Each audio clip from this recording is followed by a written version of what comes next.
Cavalcade of America.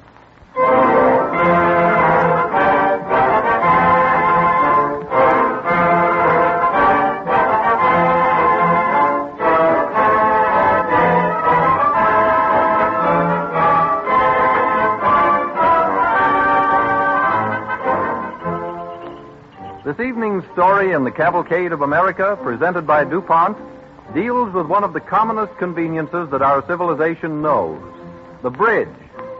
As we pass swiftly over bridges in automobiles or trains, we seldom give them a thought. But like many other things we use, the modern bridge was possible only through the development of science and engineering.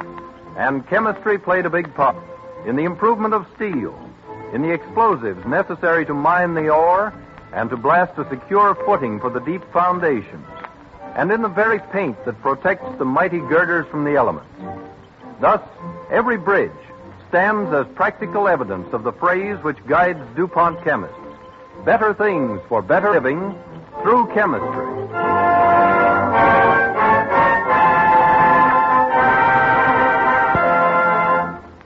The DuPont Cavalcade Orchestra sets the stage for these episodes on bridge building with Father of Waters from Ferdy Groffe's Mississippi Suite, followed by a new arrangement of the classic spiritual Deep River.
In 300 years of settlement and pioneering, America looked upon her rivers as her finest highways.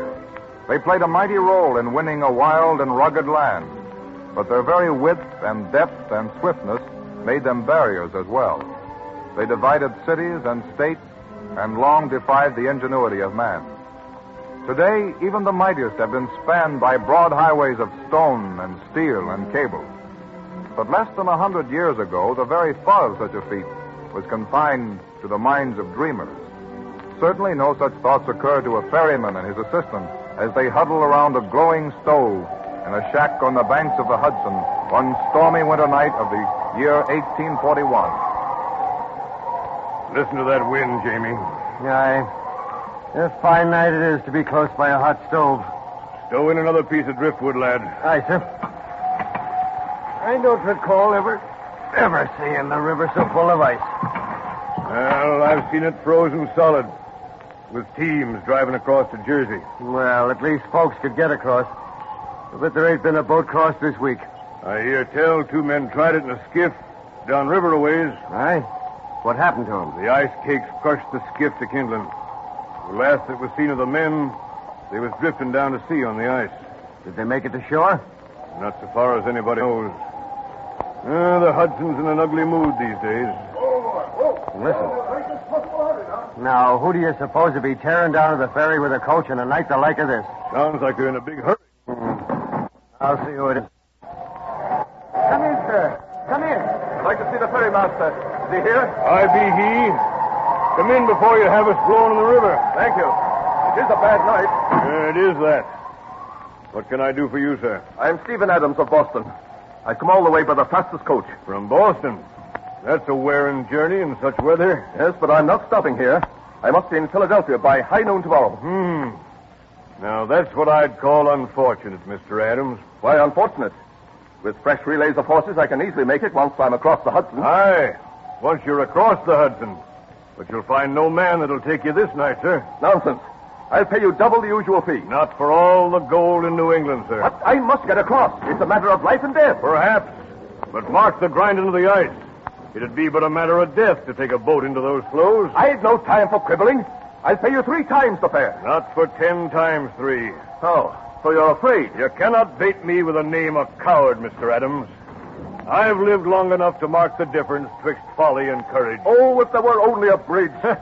That's an idle wish for something that'll never be, sir. Well, ice or no ice, I'll find a ferryman to take me across tonight.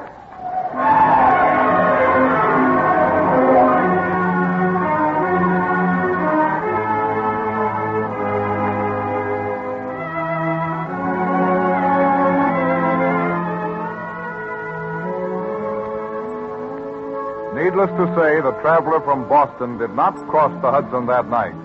But his taste was a sign of the quickening pace of American life.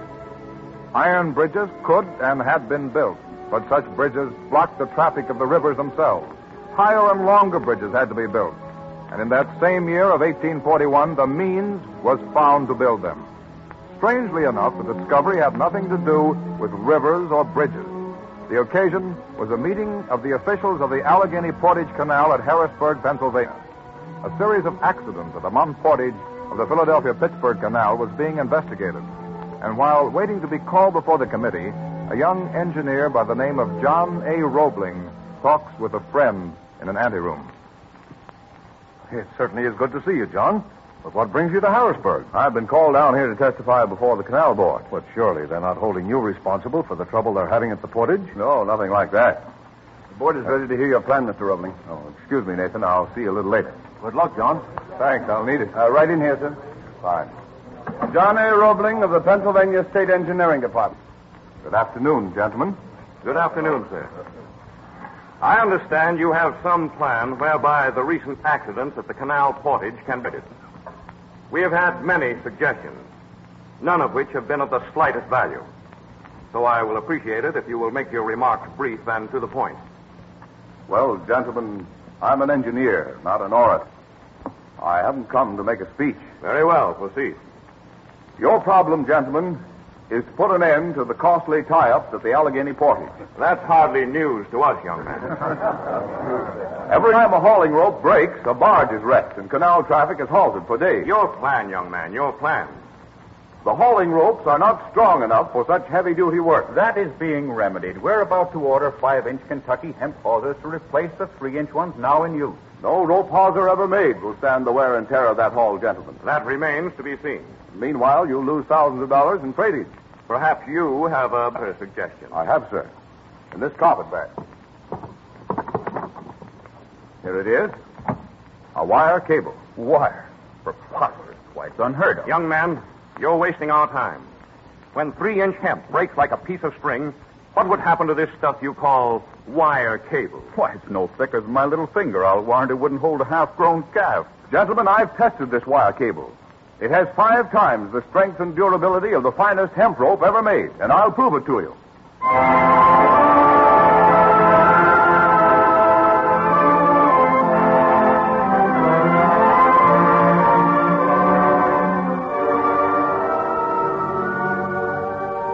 Engineer John A. Roebling won his point. Tests verified the truth of his statement, and he secured orders for the Allegheny Portage cable. He returned to his hometown of Saxonburg, Pennsylvania, and started the first wire cable factory in America. The new industry prospered and was later moved to Trenton, New Jersey. Roebling was a bridge engineer, and he applied his wire cables to the principle of suspension bridges, which had heretofore been limited to the use of chains. The growing railroads were clamoring for bridges across the nation's greatest rivers. Roebling built them across the Monongahela, Niagara Gorge, the Ohio at Cincinnati. Longer and longer he built his giant spans until at last he was commissioned to build the greatest structure of his long career, the Brooklyn Bridge. It is the spring of 1869. John A. Roebling, now a man of 63, is inspecting the site of the new bridge. His son and partner, Washington Augustus Roebling, stands with him on a ferry slip on the Brooklyn waterfront, viewing the mammoth project now underway. Well, Father, at last we're ready to break ground for the towers. Now, the work should have been started a year ago. Confound these meddling officials with their endless delays. It's worth waiting for. The longest suspension bridge in the world. How soon will they have the houses torn down for the approaches? They'll be out of the way by the time we're ready to sink the cable anchors. Well, they better be. Hey, we better get off these punks, Father. The ferry from New York is coming into this slip. Oh, nonsense. Let it come. They seem to be doing quite a business. The ferry people don't like the idea of the bridge being built there. Well, I shouldn't wonder. The bridge will put them out of business. Yeah, I think the captain is waving us to get off the pilings. We'll do nothing of the kind. Get off of there! You want to be knocked in the river? Tend to your business, Captain, and we'll tend to ours. Well, the tide is carrying the ferry into the pilings. Stay here. We've sightings to make. Look out!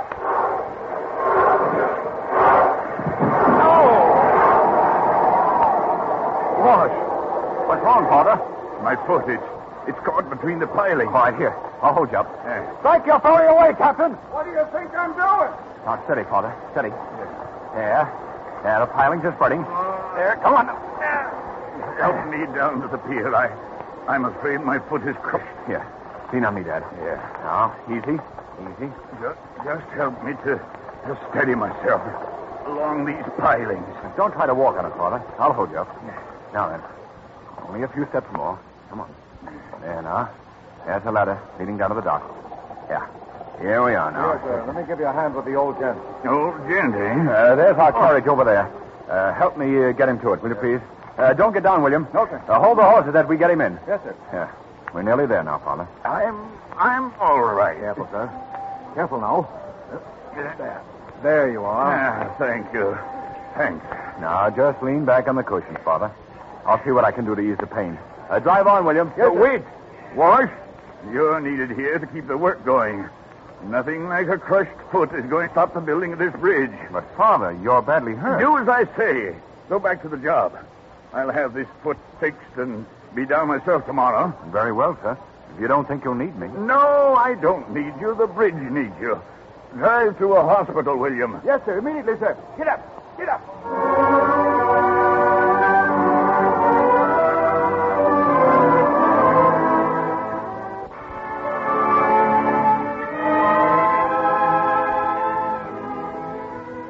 But John A. Roebling did not come back to his bridge the following day, nor the next. His crushed foot was amputated. And only a few days later, his son rushes home in answer to a hurried call. The doctor meets him outside his father's room. What is it, Doctor? I came as soon as your message reached me at the bridge. It was urgent. You must prepare yourself for the worst, Mr. Roebling. Why, only yesterday he seemed to be recovering. Tetanus infection set in. We've been unable to check it. Does he know? Your father is not a man to be fooled. You'd best go in. There's not much time. Yes, of course. I'll see you're left alone. Thank you. Wash, my son. Well, yes, Father. I'm here. They've told you? Yes. But it can't be true. No, it's true, all right.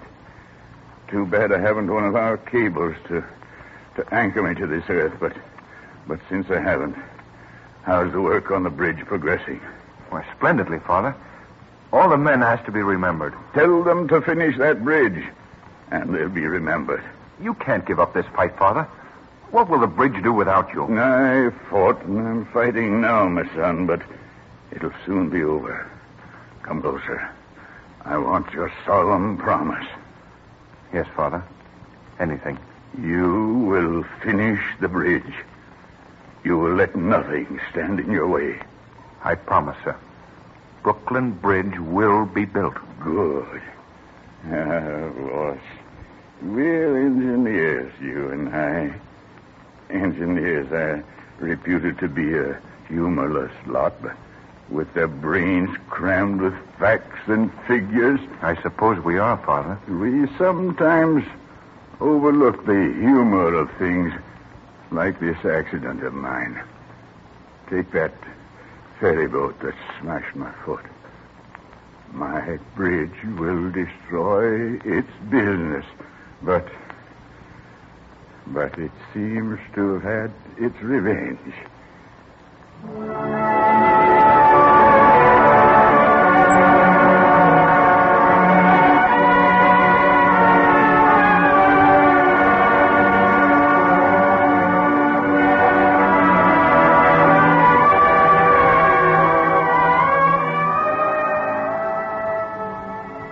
John A. Roebling died, but his son was appointed chief engineer, and the work on Brooklyn Bridge went on.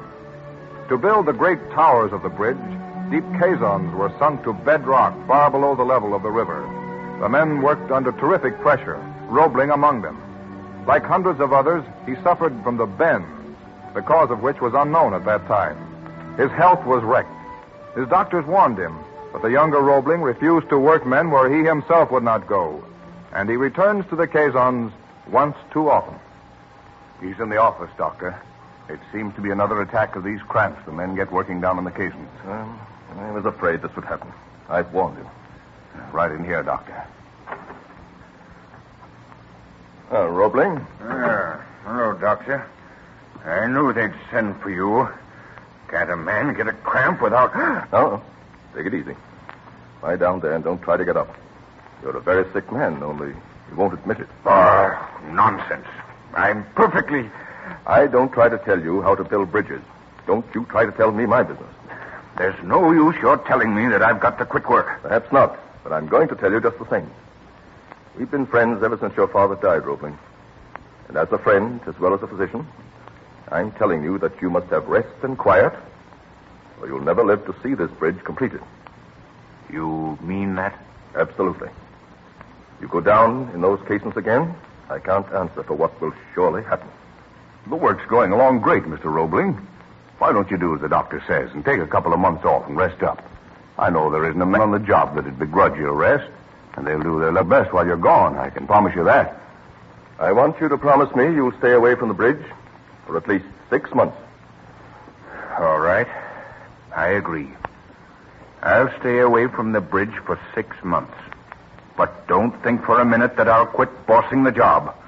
I can see everything that's going on from the porch of my house, and I'll keep my eye on the job even if I have to use a wheelchair and a telescope.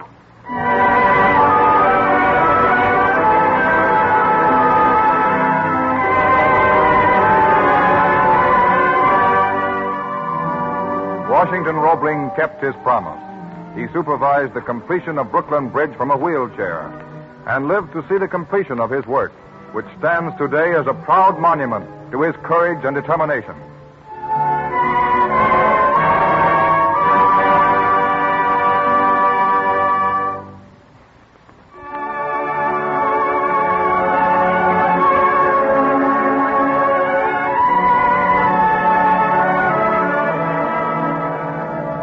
The Cavalcade of America, brought to you by DuPont, moves to 1931, when the dream of spanning the lower Hudson River became an accomplished fact with the completion of the George Washington Bridge.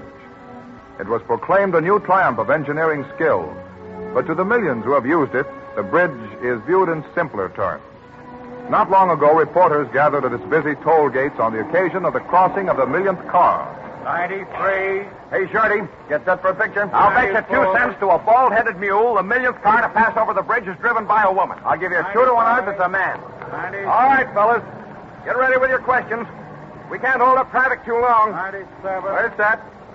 98. 9.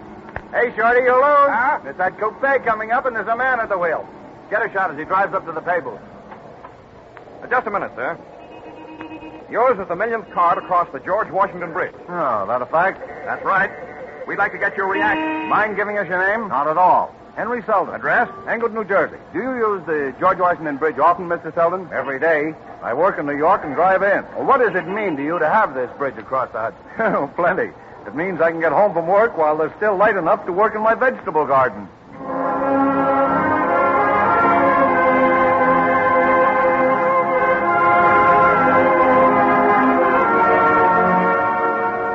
The George Washington Bridge still stands supreme, but it is soon to be eclipsed by a greater span across San Francisco's Golden Gate.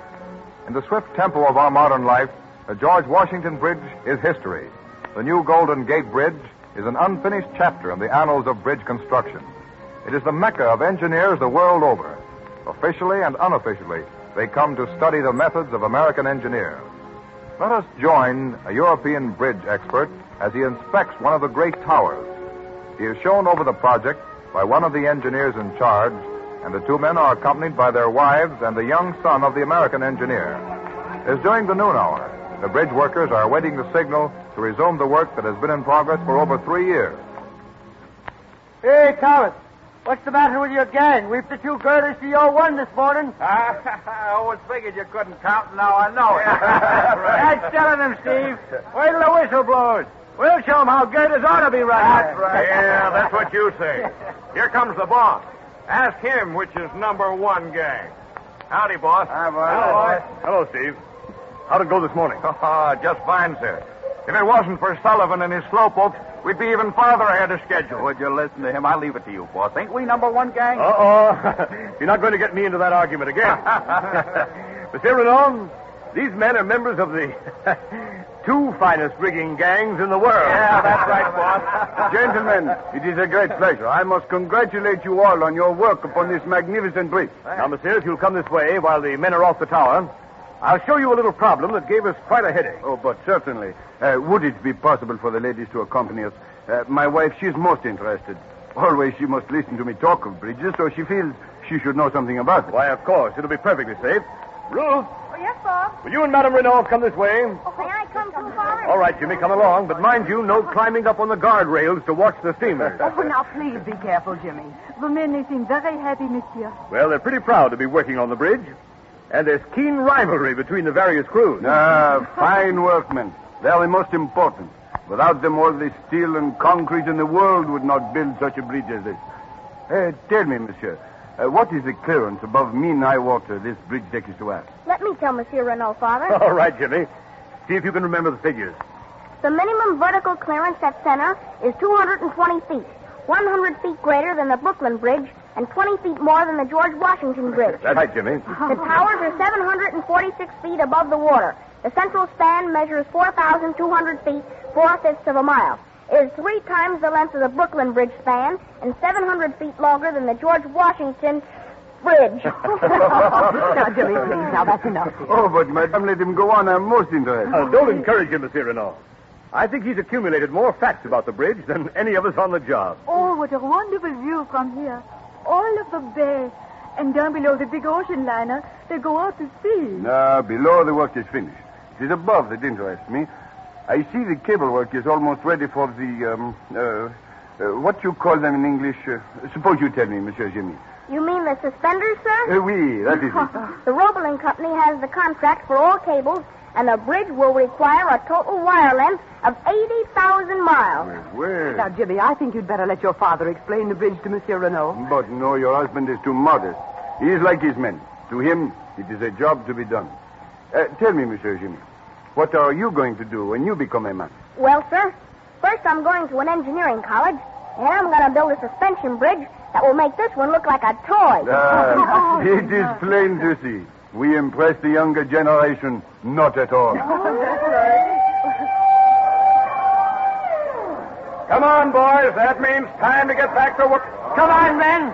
Let's build ourselves a bridge. All right, come on.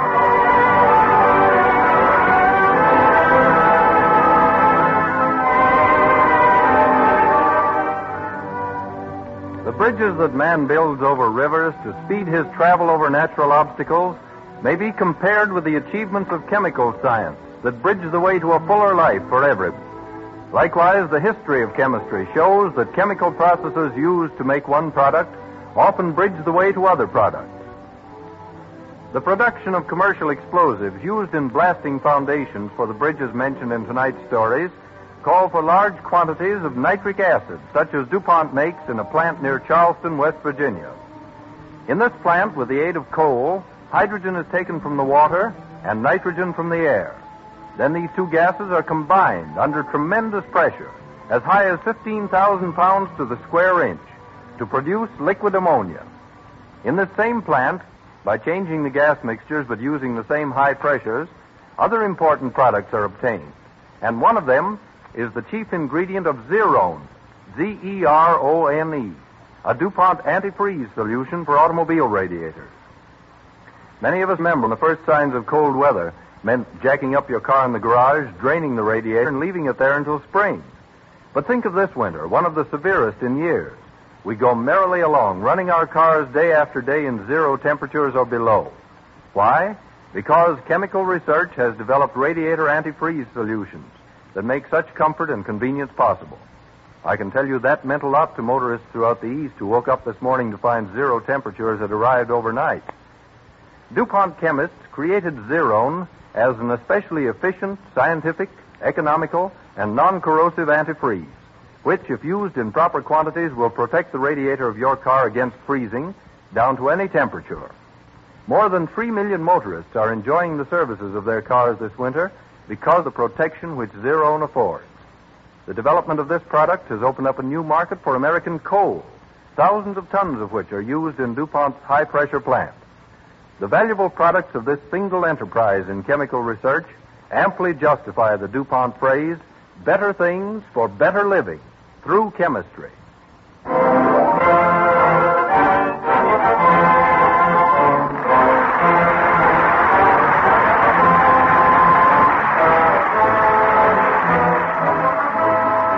Next week at this same time, DuPont will present Heroes of the Sea, another dramatic episode in the Cavalcade of America.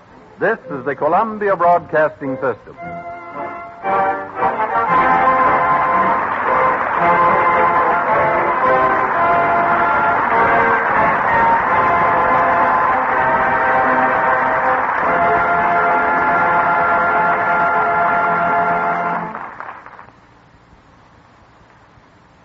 WABC, New York.